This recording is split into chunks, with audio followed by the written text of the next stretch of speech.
আসসালামু আলাইকুম। মুসলিমা 786 মাই simply blog চ্যানেলে আবারও সবাইকে আমন্ত্রণ জানাই। কেমন আছো বন্ধুরা? আশা করি ভালো আছো। আজকের আমি তোমাদেরকে গাঢ় করে কিভাবে দুধ চা হয়, বাড়িতে সামান্য কিছু উপকরণ দিয়ে কিভাবে ভালোভাবে দুধ চা বানানো যায় তোমাদেরকে শেয়ার করছি। চলো, তো দুধ চা বানানোর জন্য আমি একটা স্টিলের হাঁড়ি নিয়ে নিয়েছি। তার মধ্যে এক বাটি পানি দিয়েছি, সামান্য, বেশি পানি দিইনি এখানে। আর 1 কাপ দুধ নিয়েছি, বড় কাপের 1 কাপ। আর সামান্য একটু আদা থেতো করে নিয়েছি, দেখো দিয়ে দিয়েছি আদাটা। তো পানিটাও ফুটে এসছে। আমি প্রথমে আদা আর পানিটাকে একসঙ্গে আগে ফুটিয়ে নেব। তোমরা বাড়িতে যার যেমন চায়ের প্রয়োজন সে তেমন হিসাবে পানি দিতে পারো, কিন্তু প্রথমে যে পানিটা দেবে 1 বাটি কি 1.5 বাটি এরকম নেবে তোমরা পানিটা। সামান্য আদা দিয়ে দেবে, আগে ফুটিয়ে নেবে। দেখো আমি একটা তেজপাতাকে 2 টুকরো করে ধুয়ে দিয়ে দিলাম। আর গ্যাসের আঁচটা একদম স্লো করে রেখে দিয়েছি।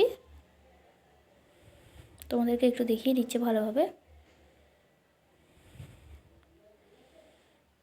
বাড়িতে সবসময় বন্ধুরা সমস্ত উপকরণ থাকে না, তো সামান্য কিছু উপকরণ দিয়ে কীভাবে ভালোভাবে দুধ চা বানানো যায়, গাঢ় রং হয়, তোমাদেরকে আমি দেখিয়ে দিচ্ছি। তো এখানে আমি যেমন তোমরা মিষ্টি পছন্দ করো সে তেমন হিসাবে মিষ্টি দিয়ে দেবো। আমি এখানে বেশি মিষ্টি দিইনি, বেশি চিনি দিইনি, আমি সামান্য মিষ্টি করার জন্যই 1 চামচের মতন পানি দিয়েছি, কি 1.5 চামচের মতন। চা বন্ধুরা মিষ্টি বেশি ভালো লাগে না, সমস্ত দোকানে চা হালকা হালকা মিষ্টি হয়। তো দেখো পানিটা ফুটে গেছে। আমি চিনি দেওয়ার পর আমি 1 চামচের মতন প্রথমে দিলাম চা পাতা, আবার আর 1 চামচ দিয়ে দিলাম। টোটাল বড় চা চামচের 2 চামচ ভর্তি করে আমি দিলাম চা পাতা। তোমরা যে কোনো বাড়িতে দুধ চা করার আগে লিকারটা ভালো করে নেবে, আগে ঠিক করে নেবে। লিকারটা একটু আগে গাঢ় করে নেবে ফুটিয়ে।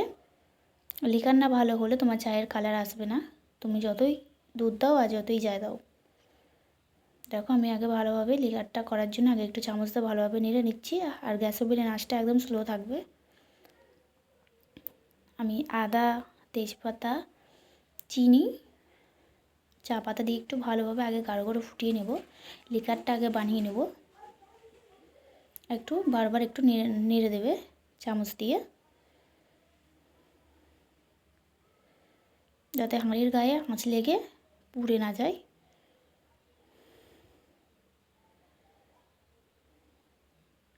এখানে তোমরা 1-2টো এলাচ ইউজ করতে পারো। এলাচ দিলে আরও খুবই ভালো হয়।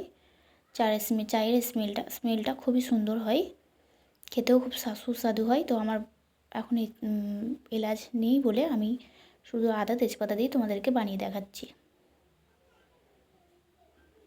তো দেখো আমি 1 কাপ দুধ ছিল, আমি দিয়ে দিয়েছি।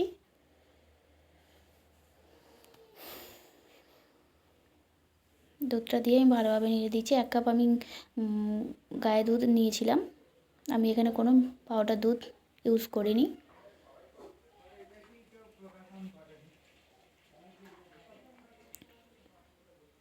তো দেখো ফুটতে শুরু হয়ে গেছে চাটা। আমি একদম স্লোভাবে রেখেছি, যাতে বেশি আঁচ দিলে উদলে পড়ে যায়। তোমরা ভালোভাবেই জানো বাড়িতে যখন চা হয় বেশি আঁচ দিলে উদলে পড়ে যায়। আমি মিডিয়াম বা স্লোতে রেখে দিয়েছি।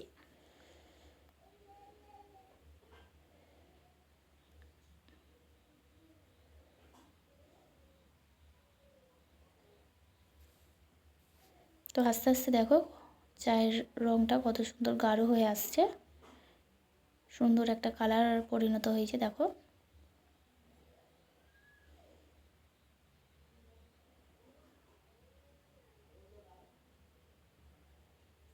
একটু বারবার আমি নেড়ে দিচ্ছি, তোমাদেরকে দেখিয়ে দিচ্ছি। দেখো তোমরা বাড়িতে বেশি কিছু উপকরণ না থাকলেও এরকমভাবে চা বানিয়ে দেখবে, কত ভালো লাগে খেতে।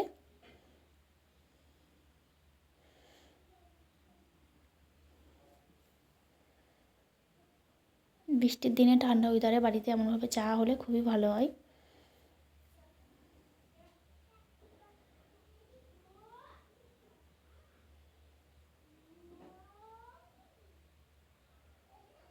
দেখো চায়ের কালারটা চলে এসেছে। চায়ের উপরে হালকা একটা স্তর পড়েছে, চায়ের একটা স্তর, একটা আবরণ পড়েছে।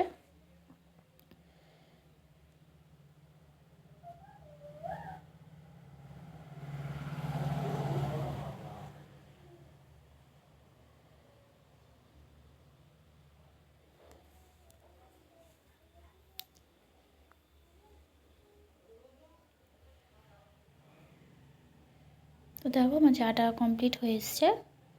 আমি আর বেশিক্ষণ ফোটাবো না।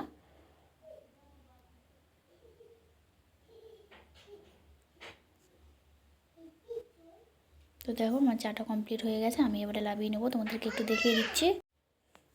তো দেখো চাটা আমার কমপ্লিট হয়েছে, চলো তোমাদেরকে লাভিয়ে দেখিয়ে দিই কেমন হয়েছে চাটা।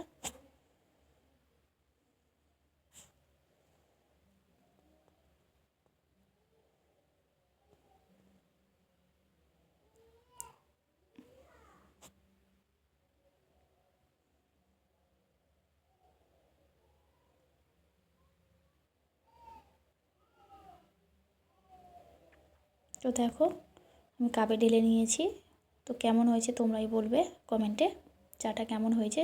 সামান্য কিছু উপকরণ দিয়ে আমি এমনভাবে চা বানিয়ে নিই মাঝে মাঝে।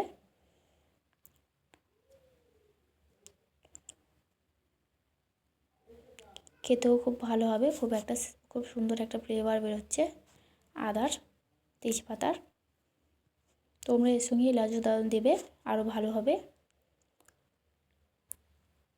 তো চলো আজকের এই পর্যন্তই শেষ করলাম। সবাই ভালো থাকবে, সুস্থ থাকবে। আবার একটা পরে ভালো রেসিপি নিয়ে তোমাদের সঙ্গে শেয়ার করব। আল্লাহ হাফেজ।